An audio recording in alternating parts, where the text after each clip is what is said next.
En tant que chef d'entreprise, on laisse dormir la trésorerie ou on l'investit? Alors on le sait, la trésorerie, le cash flow, c'est le carburant de n'importe quelle entreprise. Cependant, on le sait, laisser dormir trop longtemps de la trésorerie, avec l'inflation, on va perdre du pouvoir d'achat également, voilà, tout comme personne humaine sur Terre. L'inflation existe, c'est fatal, on ne peut pas y échapper.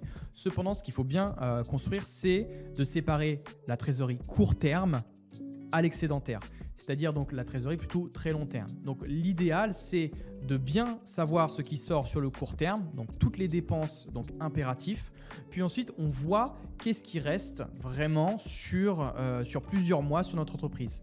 Et donc l'idée en fait, c'est de toujours construire une trésorerie également, donc de comment dire, d'investir l'argent qui n'est pas urgent sur le court terme. On peut le placer sur différentes façons. Par exemple, sur Spyco, moi j'utilise Spyco pour investir mon argent sur le court terme, qui permet donc de générer environ 2% par an, donc qui est rémunérateur bien sûr, qui est basé sur les taux d'intérêt de la Banque centrale. Donc ça nous permet vraiment d'investir sur des bons du trésor intéressant et on peut récupérer l'argent quand on veut et ça évite de faire dormir la trésorerie.